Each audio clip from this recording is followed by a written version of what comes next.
Coucou tout le monde, je suis contente de vous retrouver pour cette nouvelle vidéo. Ça me fait super plaisir de revenir vous filmer une vidéo beauté. Et donc aujourd'hui on va faire une full face de first impression. On va tester tout ce que j'ai reçu ou que j'ai acheté de nouveau, notamment le nouveau fond de teint stick de Colourpop.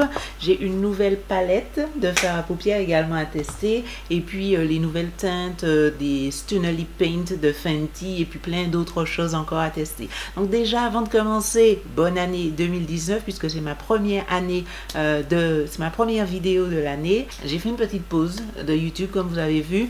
J'étais occupée ailleurs. Je vous ai fait le vlog. C'était pas genre le vlog du retour, mais c'était plus pour vous montrer ce que j'étais en train de bricoler en ce moment. Mais je n'ai pas arrêté. Vous inquiétez pas, c'est toujours ma passion. J'ai repris des joues, hein. Je me rends compte là, en me regardant sur l'écran de contrôle. Ouais. La vidéo d'aujourd'hui, c'est une vidéo beauté, donc on va commencer tout de suite à se maquiller. Alors, j'ai déjà fait mes sourcils, comme vous voyez, je n'ai rien de nouveau à vous présenter de ce côté-là. Je vais rapidement nettoyer le dessous avec un concealer. C'est le concealer de Wet n Wild, le Photo Focus Concealer, et j'ai pris la teinte Medium Tony, moyenne dorée. Donc, je vais mettre ça juste ici.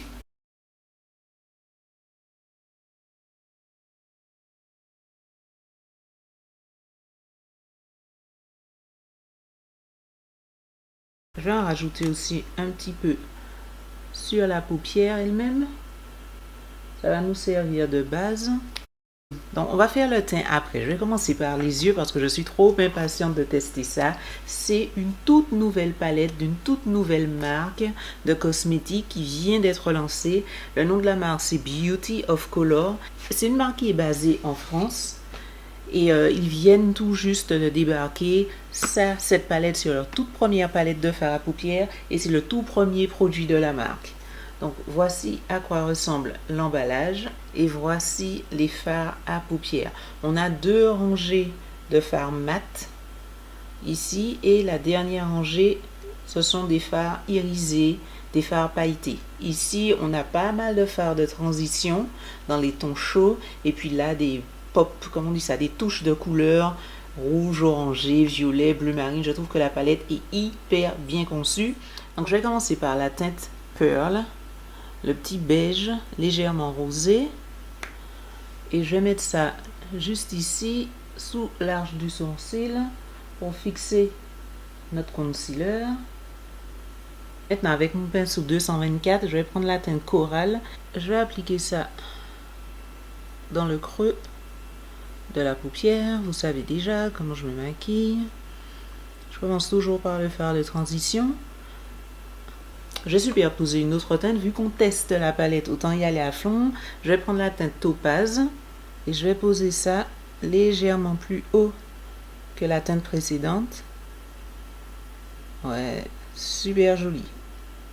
Voilà, j'ai envie qu'on voit un petit peu le côté orangé. Je pense que je vais vous faire un look bien coloré aujourd'hui parce que quand je vois toutes les teintes là dans la palette, ça me donne envie de m'amuser. Je vais prendre la teinte Ruby avec mon pinceau 217 de MAC et on va appliquer ça ici dans le dernier tiers de la paupière, et puis je vais faire légèrement remonter ici dans le creux. Waouh! Je vais prendre le fard améthyste et avec son va renforcer encore davantage le coin externe en rajoutant du fard petit à petit, parce que c'est beaucoup plus facile de rajouter de la matière pour foncer une couleur plutôt que d'essayer de blender à l'infini pour estomper une teinte trop foncée. Le fard Onyx, je vais rajouter ce petit violet là ici vers le centre de la paupière. Franchement, pour le moment, nickel. Les fards se sont bien comportés. Je reprends le concealer Photo Focus de Wet n Wild et je viens faire mon cut crease. Je vous ai déjà montré la petite astuce, hein. Quand on a la paupière tombante, on pose le concealer au ras des cils. Ensuite, on relève la paupière, on ouvre les yeux ça transfère jusqu'au pli. Comme ça, on sait exactement jusqu'où faire monter sa couleur. Je viens tapoter doucement comme ça la démarcation pour flouter. Puis maintenant, sur cet espace plus clair, là, on va mettre un fard irisé, celui-ci. Et puis, je viens tapoter ça doucement avec un pinceau plat. On peut appliquer son fard à paupières au doigt quand on veut un maximum de pigmentation, mais vu que c'est un cut crease, je préfère utiliser un pinceau pour faire voilà, le coin interne de l'œil et puis pour arriver bien à la limite du cut crease. Waouh! Vous avez vu l'intensité des fards? J'espère que ça ressort bien à la caméra. Je vais prendre maintenant avec un tout petit pinceau crayon un peu de ce fard là, le fard Fancy. C'est un rouge un peu plus brique, un peu plus foncé. Et je vais placer ça juste au-dessus de mon cut crease. Ça va aider à contraster un petit peu plus. Je teste un autre des fards pailletés. C'est le dernier là, le Morillon. Donc là, pas besoin d'être précise, hein. Je fais ça avec le doigt. Je viens l'appliquer ici, vers l'extérieur. Je reprends mon pinceau 217 avec un petit reste de fard améthyste. Et puis, je viens blender ça en faisant des petits mouvements de zigzag. Alors, je vais faire maintenant un trait de liner. Je vais utiliser mon liner habituel, le Liquid Liner Matte de NYX. Pour les faux cils, aujourd'hui, on a le choix. Hein. Je vais vous montrer cette boîte que j'ai reçue de la marque The Great Lash Box. C'est en fait comment on appelle ça? Une subscription box. Je suis une grande fan de faux cils. Donc, ma joie était immense quand j'ai découvert ça. Donc voilà, il vous envoie une sélection de faux cils. Donc là, on a 6 modèles différents avec ici un tube de colle à faux cils et là un applicateur à faux cils. Alors pour aujourd'hui, on va choisir ce modèle-là, The Plug. Je pose d'abord le faux cil même au milieu de la paupière. J'arrange le coin externe, le coin interne. Alors maintenant, on va commencer le teint. J'ai plein de nouveautés de Colourpop à tester. J'ai acheté leur primer. On voit pas grand chose. C'est la primer All Star qui promet de matifier et de flouter la peau. C'est le genre de primer que j'aime. Le nouveau fond de teint No Filter Sticks. Donc c'est un fond de teint en bâton comme ça. Et j'ai choisi la teinte Dark 167. J'espère que ça va aller. Et puis j'ai aussi le setting spray All Star Face Setting Spray à tester. Oh, c'est une primer crémeuse, hein. C'est pas le genre de primer siliconé comme je pensais. Là, c'est une primer qui a plutôt une consistance de crème hydratante, un peu comme la primer de Fenty.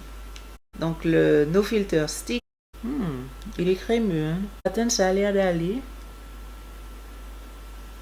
Les sous-tons sont chauds. Ça a l'air un petit peu orangé, mais j'attends de blender. J'attends d'estomper tout ça avant de juger quand même. Je vais estomper ça avec mon pinceau de ELF. Je crois que ça s'appelle Perfect Buffer Brush, un truc comme ça.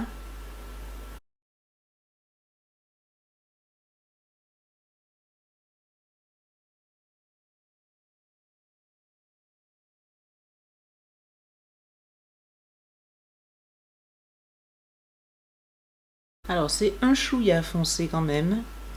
Ouais. On va dire que ça, c'est ma couleur quand je sors de la plage. Et je dirais que la couvrance est moyenne. J'ai acheté une autre teinte de ce fond de teint qui s'appelle Deep Dark 197W. Donc là, c'est encore plus foncé. Et je vais utiliser ça pour faire un petit peu de contouring. Donc je mets ça sur mon pinceau kabuki et je vais en appliquer ici, juste sous l'os de la pommette. Je vais en mettre un petit peu aussi ici pour souligner l'arête du nez et puis un petit peu à la racine des cheveux. Je reprends maintenant mon pinceau à fond de teint et puis on vient estomper tout ça. J'aime bien le rendu du fond de teint. Je trouve que ça laisse la peau légèrement satinée, pas trop glowy non plus. Si vous avez la peau très grasse, par contre, je ne sais pas si vous allez apprécier ce rendu. Ma peau est mixte, donc sur la zone T, j'ai tendance à briller énormément, mais sur les joues, ma peau est plutôt déshydratée, même parfois un petit peu sèche. Donc j'aime bien le rendu satiné sur les joues, mais je sais qu'il faudra que je poudre bien ma zone T pour éviter d'avoir des brillances. Maintenant, on va utiliser un concealer qui n'est pas nouveau sur le marché, mais qui est quand même nouveau pour moi. C'est le Age Rewind de Maybelline. Ils viennent de rajouter les teintes pour les peaux noires. Alors moi, j'ai pris la teinte Golden dorée et puis je vais appliquer ça sous l'œil. Waouh, ça a l'air super clair. Et je pense que c'est surtout parce que mon fond de teint est bien foncé. Donc j'en mets ici un petit peu sur les ailes du nez. Et je vais en mettre aussi ici au milieu du front. Pas trop, j'ai déjà un grand front, donc je vais pas faire le highlight monter trop haut non plus. Un petit peu ici sur le menton. Maintenant je viens estomper tout ça avec mon éponge de Juno. Vous avez fait une vidéo dessus. Ok. Alors le concealer est blendé, j'ai eu un petit peu de mal parce que je l'ai laissé reposer trop longtemps. J'ai dû arrêter de filmer pendant un moment, du coup le concealer a eu le temps de sécher et j'ai dû repasser plusieurs fois pour estomper la matière. Alors maintenant on va fixer ça avec la nouvelle poudre de Milani, c'est la poudre Banana translucide. C'est une poudre qui a des sous-tons jaunes, un beige jaune. Donc on va faire du baking comme d'habitude. Si vous avez le dessous d'œil sec, la technique du baking c'est pas fait pour vous. Utilisez un simple pinceau pour appliquer votre poudre. Mais moi qui ai pas le dessous d'œil particulièrement sec, qui vit dans un pays chaud, qui a tendance à transpirer beaucoup du visage, je suis obligée de faire du baking si je veux que mon fond de teint, mon concealer et tout le reste là tiennent toute la journée. Et puis pour fixer le reste du visage, je vais utiliser la Sheer Pressed Powder de Colourpop en teinte dark. Je vais utiliser ce gros pinceau de Morphe, le E2. Et je vais venir tapoter ça sur mon visage pour fixer mon teint.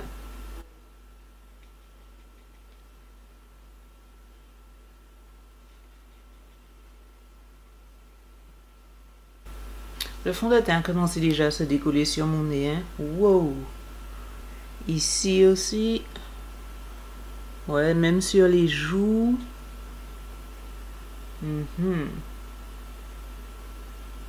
Peut-être que c'est pas un fond de teint adapté aux peaux grasses. En attendant, je vais terminer le maquillage des yeux. Donc, on reprend notre palette. Donc, je vais d'abord mettre la teinte Coral sur tout le ras de cils.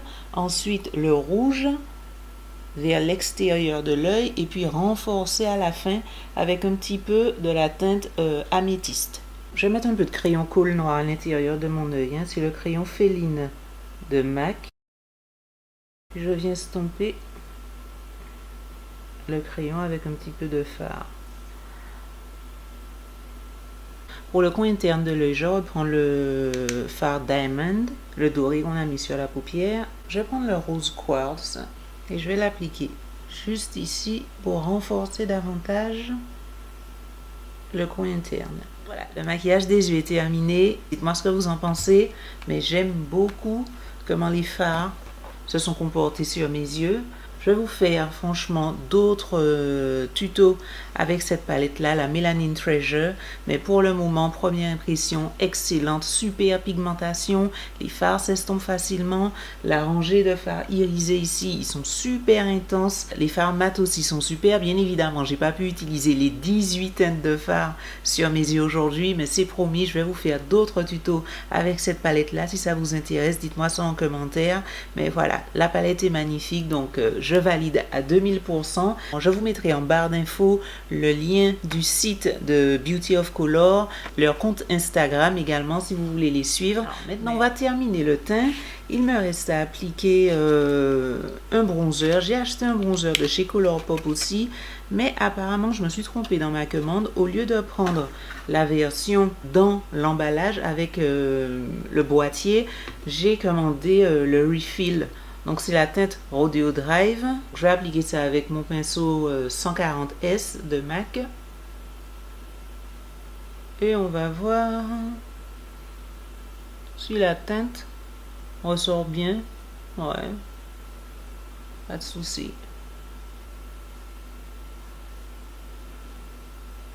Ah ouais. Là comme ça, j'ai pas l'impression que c'est super foncé quand je regarde comme ça la couleur dans le pan. Mais pourtant sur ma peau, ça ressort très bien. J'ai le Mega Glow de Wet n Wild en teinte Golden Flower Crown. Je vais appliquer ça comme d'hab avec mon pinceau de Morphe. On va mettre ici, je vais en mettre un petit peu aussi juste là sur l'arête du nez, un petit peu sur la pointe, légèrement au niveau du front.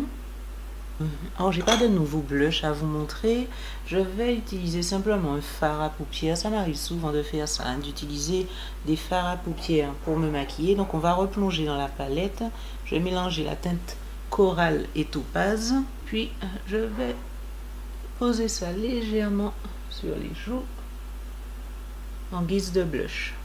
Je vais fixer enfin mon teint avec le setting spray de Colourpop, le All Star Setting Spray. On va passer aux lèvres. J'ai les nouveaux lip paint de Rihanna.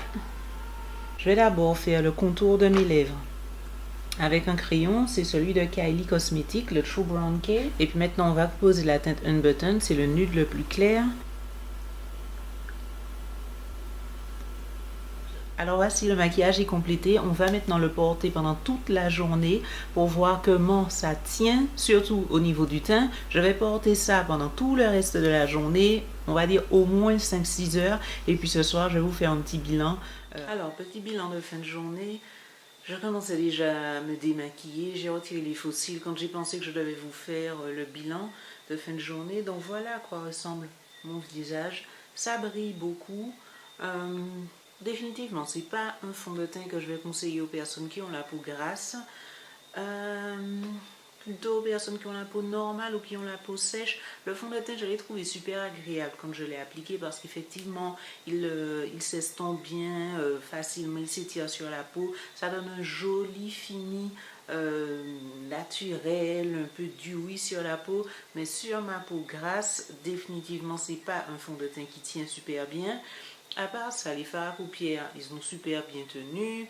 Le reste du maquillage, ça va. Hein. Le bilan de fin de journée, c'est surtout pour tester la tenue du fond de teint. En ce qui concerne concealer, poudre dessous de l'œil, je trouve aussi que ça a bien tenu. J'ai des plis sous l'œil, donc j'ai toujours un léger petit creasing à cet endroit-là. Mais aujourd'hui, je trouve que les produits se sont bien comportés sur mon dessous d'œil. Ben voilà, maintenant je vais aller me démaquiller, prendre ma douche et aller me coucher. Je vous remercie énormément d'avoir regardé la vidéo. J'espère qu'elle vous a plu. Je vous laisse mettre plein de commentaires sous la vidéo pour me dire ce que vous en avez pensé. Laissez des pouces aussi vers le haut si vous avez aimé. Et puis, ben, je vous remercie d'avoir regardé. Je vous fais tout plein de gros bisous et puis je vous dis à très très bientôt pour une autre vidéo. T'es dans ça.